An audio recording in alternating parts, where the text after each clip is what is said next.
Well, hello again. You know, that's the theme for all the woodworkers. What is it? The main theme for all the woodworkers is dust control, sawdust, everywhere, all the time. How to control it? Well, when I started my hobby, I bought the biggest what do you call those things? Vacuum cleaners they make, and the famous vacs and all this stuff. And I added one of those Oneida things and whatnot, and it worked, but the filter gets inside the vacuum cleaner gets keeps on get uh, saturated and lost suction and all that. So I had to clean it up. You clean that filter up a few times, and then you had to buy a new one. Well, because get to a point it's impossible to clean it anymore. Either because of the paper doesn't take it, or the paper rips, or whatever.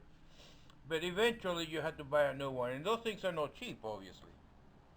One day, my neighbor from across the street came and said, "Well, I have something that I work in an industrial park, and I have something you might be interested on. It's in the back of my truck." So I walk across the street with him, and I look in the back of the truck, and what did he have? He had a Tempest uh, sawdust, you know, uh, cleaner with a 5 horsepower motor and a bunch of other things, filters and adapters and whatnot. And I said, "Where you get that?" So my neighbor had thrown it away. They said, "You can have it if you want to. And if your neighbor doesn't want to, tell him to throw it away." I said, "Well, I do want it." So we brought it over here. It took three of us to carry that thing. It's very heavy. It's made out of thick metal. And plus a 5 horsepower motor, weighs a ton too. So I brought it back here and I had it on my two-car garage shop. I said, "Well, I will never be able to fit that thing in here. It's too big. It's a big thing. The thing is about the diameter is 24 inches on the smallest part on the bottom, and it's about 30 inches on the top. Where the motor and the centrifugal, the turbine goes.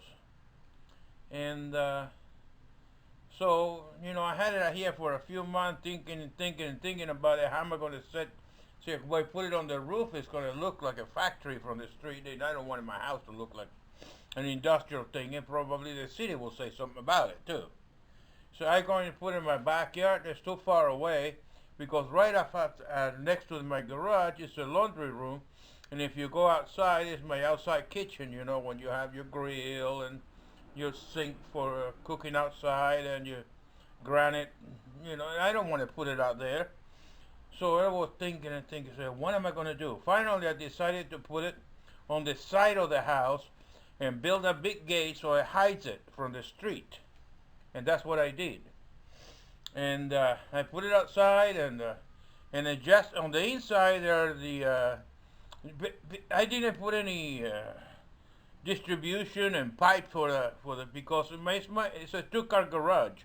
I go with the one hose and I plug it from here and I plug it over there, and that's the end of it. So I didn't need any of that stuff, the piping and all that.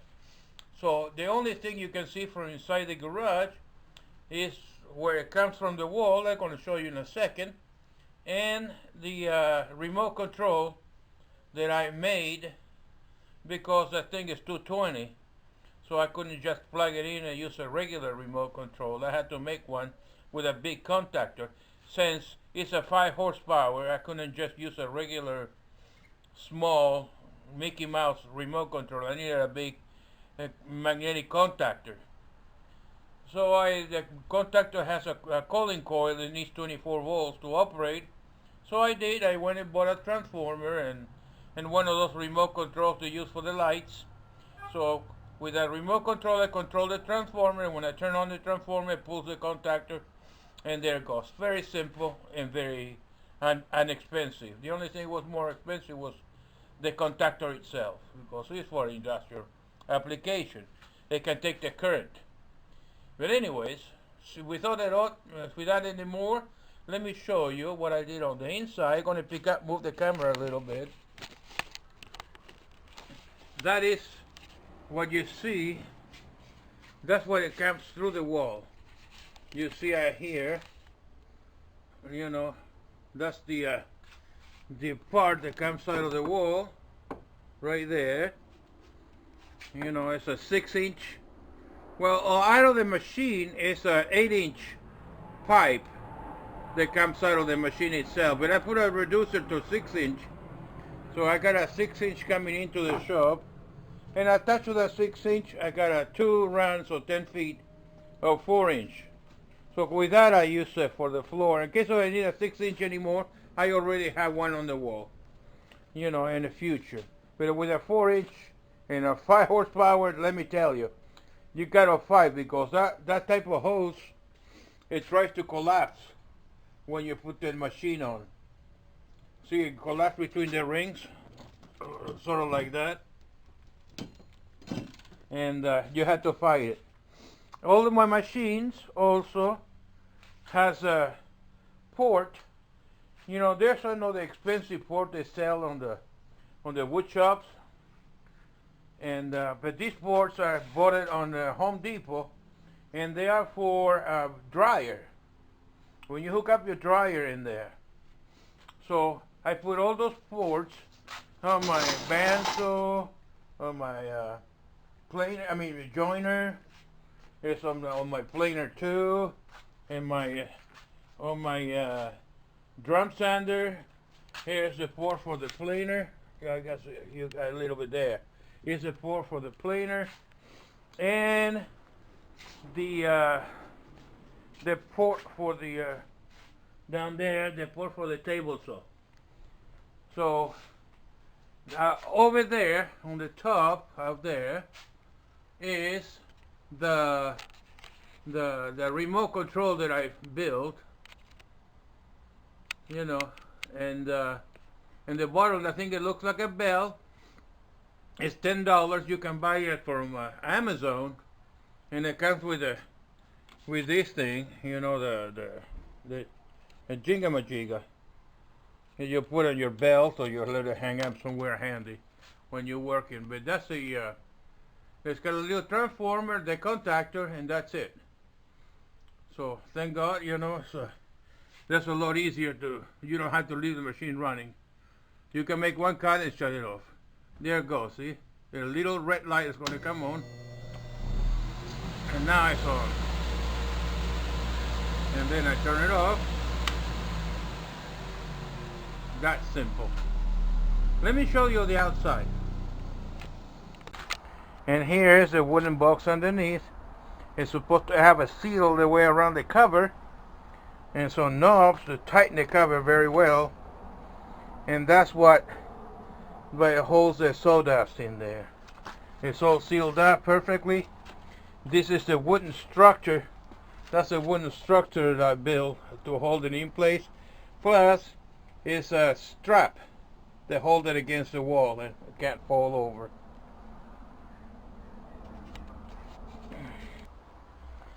So now this is on the outside, the way I mounted it.